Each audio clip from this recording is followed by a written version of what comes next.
Buenos días. El día de hoy, las patrulleras Laura Stephanie Villarraga Poveda, Jessica Lorena Mora Quintero, Laura Natalia Valero Herrera y quien les habla, Daniela Borges Pachón, procederán a explicar el informe de Policía Judicial que versa sobre el caso 62812989 de los hechos acontecidos el 18 de febrero del año 2020. En dicha fecha, en la ciudad de Bogotá, la estación de policía a cargo del sector recibió una llamada de emergencia. Yo, Daniela Borges, capitana de la policía, la atendí en primer momento.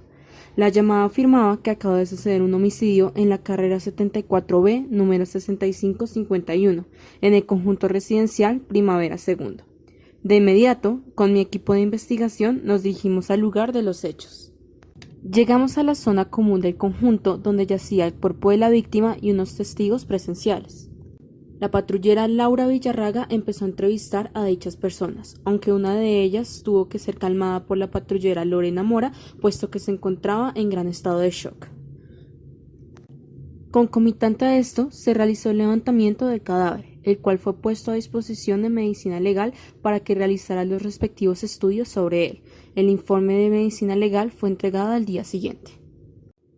Después de haber realizado los actos urgentes ese mismo día, se continuó con la investigación, recogiendo en días posteriores declaraciones de otras personas residentes del conjunto, que tenían algún tipo de vínculo con quienes se veían implicados en este caso. 4 días después de lo sucedido, es decir, el 22 de febrero, la investigación seguía en curso, pero no había evidencias físicas suficientes que ayudaran a saber con el paradero de la supuesta indicada, puesto que en este punto solo se tenía la descripción brindada por quienes decidieron declarar y aquella que se pudo dilucidar de los videos entregados por la empresa de vigilancia del conjunto. Ese mismo día me encontraba yo realizando mi vigía correspondiente en la zona común del conjunto, puesto que así habían acordado los miembros de la Policía Judicial desde la fecha del 18 de febrero. Estando ahí, pude vislumbrar a una persona que se encontraba justamente en el lugar de los hechos. Decidí acercarme a ella. Ya a poca distancia de esta persona pude distinguir sus facciones. Su altura e imagen concordaba con lo que nos había sido descrito. Pero antes de poder dirigir palabra a aquella persona, salió corriendo hacia la puerta de la zona común, que da hacia la calle. Pero antes de que pudiera escapar, las patrulleras Jessica Mora y Laura Valero lograron interceptarla. La mujer, al no ver salida, afirma ser quien cometió el delito hace 4 días. Ante tal declaración, le pedimos que nos acompañe a la estación de policía, donde después sería identificada como Roxana Hernández Suárez, quien convivió por algunos años con Magnolia, pero además era la exnovia del primo de aquella. Los elementos materiales probatorios recopilados al momento de presentar este informe son las declaraciones dadas por las personas, el informe de medicina legal, el interrogatorio a la indicada, el respectivo álbum fotográfico, la compilación del video entregado por la empresa de vigilancia del conjunto, mensajes electrónicos encontrados en el celular de la víctima, el cual tenía al momento del homicidio, y un bosquejo de la ubicación donde se dieron los hechos. Se pasará a exponer cada uno minuciosamente a continuación. Las entrevistas que se realizaron en este informe de policía judicial son conforme a lo establecido en el artículo 206 del Código de Procedimiento Penal. La primera de ellas fue realizada al señor Juan Alejandro Suárez Torres, que él vive dentro de este conjunto de apartamentos donde sucedieron los hechos. Nos comenta el señor Alejandro Suárez que ese día se encontraba descansando en su casa y en algún momento llegó a escuchar ruidos provenientes de la calle. Cuando él se asomó a la ventana, vio que estaban apuñalando, entre comillas, a la señora Magnolia. No pudo reconocer la cara del agresor. Sin embargo, cuando bajó al primer piso, cuando quiso auxiliar a la señora Magnolia, se dio cuenta que la persona que la estaba agrediendo era la señora Roxana. La siguiente entrevista se realizó al señor Alejandro Pedro Romero Garzón. Él vive dentro del conjunto de apartamentos donde sucedió el delito. En principio nos comenta que desde hace 3 años vive al lado del apartamento que compartía la señora Magnolia con la señora Roxana y el señor Pedro, que en ese momento era la pareja de esta y el primo de Magnolia. Al igual nos da información sobre las peleas constantes entre Magnolia y Roxana, pues esta última se enteró que el señor Pedro le era infiel y ella creía que todo era culpa de Magnolia.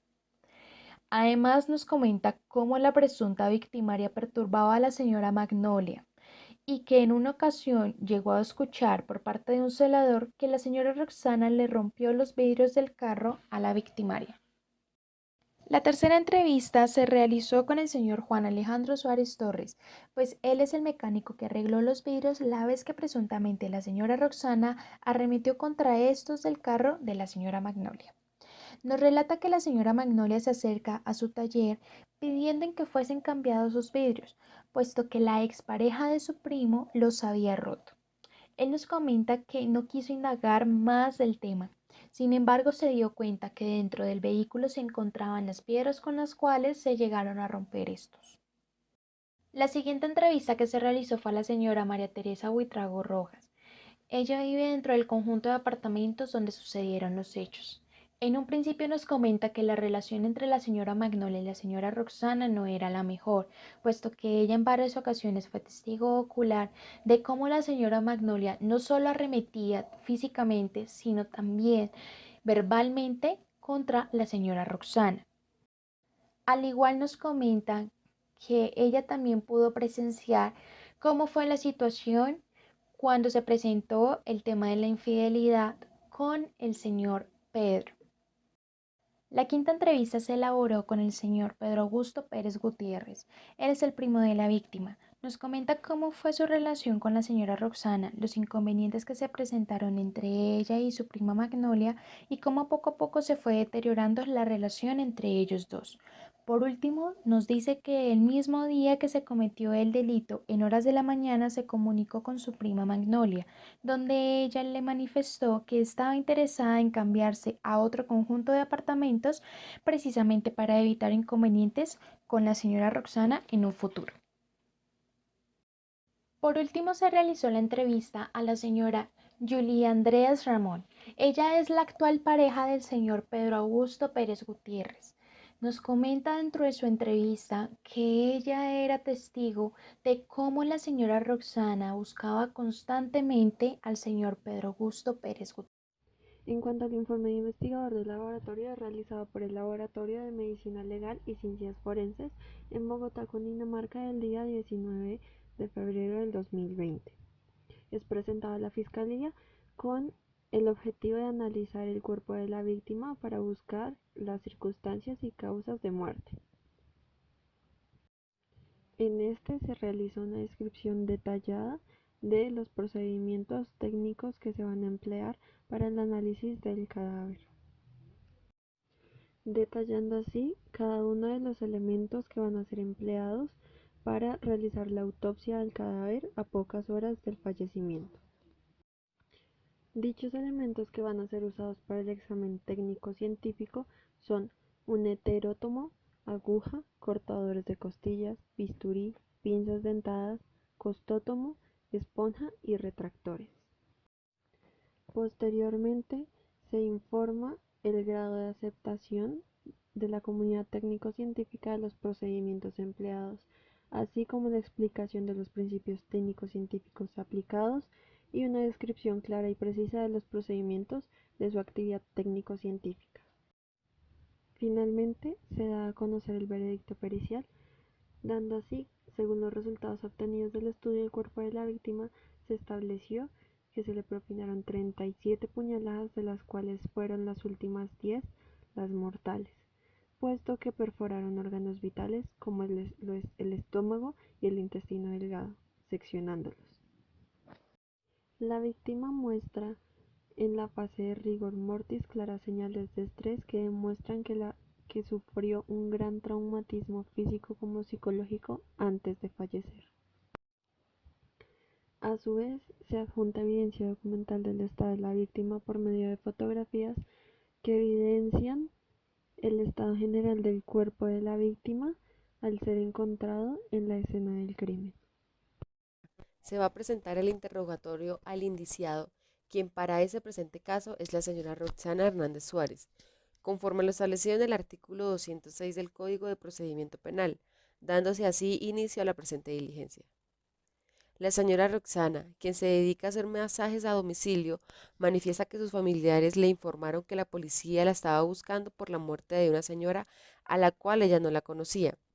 Es esa la razón la que la lleva a que ésta se ponga en contacto con un abogado con el propósito de no salir perjudicada por lo que se le estaba acusando, ya que ella no confiaba en la seguridad del país. Posterior a esto, la señora toma la decisión de acercarse a la policía, ya que su madre fue quien se lo pidió. El abogado de la señora Roxana Hernández, según esta, fue quien le dio claridad de lo que se le estaba acusando. Según su abogado, ella estaba siendo acusada por la muerte de la señora Magnolia, aceptando así los cargos, por lo que la señora Roxana decide contar la parte de su historia. Es así como manifiesta que conoció a la señora Magnolia hace más de 7 años, por lo que había empezado a salir con su primo Pedro. Posterior a ello decidieron irse a vivir juntos, y cuando buscaban su apartamento, Pedro recibe una llamada de su prima Magnolia, quien le pidió que le arrendara una habitación porque su economía estaba mal, aceptando así la petición de ella. Como consecuencia de la convivencia entre la señora Roxana, la señora Magnolia y el joven Pedro, es así que Roxana tilda a la prima de su pareja como una alcahueta, además de que se metió de manera negativa en su relación con Pedro, tratando de ponerlo en su contra, lo que llevó con posterioridad a que ellas dos tuvieran su primer enfrentamiento verbal y físico. Expresando lo siguiente Roxana: la copa se me llenó. Yo no me iba a aguantar más humilladera por parte de ella. Después de que me separé de Pedro, empezaron a salir como ratas de alcantarilla todas las mozas que él tenía. Todos los 7 años quisieron verme la cara de estúpida, y yo no me iba a aguantar todo eso, y por eso la maté. Es injusto que me vengan a reprochar algo que a mí cuando ella fue la que causó todo. Ella fue la que empezó a provocarme. Ahora, dentro de este informe de policía judicial, en la página 22 vamos a encontrar el croquis del delito que estamos tocando. Antes de hacer alusión a este croquis, quisiera dar la definición.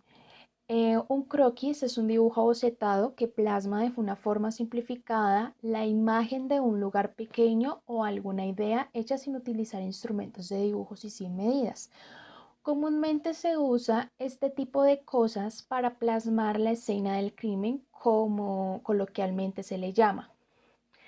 Dentro del croquis, ahora sí, que está plasmado dentro de nuestro informe, vamos a encontrar que P2 es el victimario, en este caso sería Roxana, y el P1 sería nuestra víctima, que en este caso sería Magnolia. La distancia que había entre Roxana y Magnolia al momento en que Roxana ingresa al conjunto de apartamentos es de 30 metros. Sin embargo, el conjunto de apartamentos a la posición de Roxana es de 70 metros cuadrados y así sucesivamente.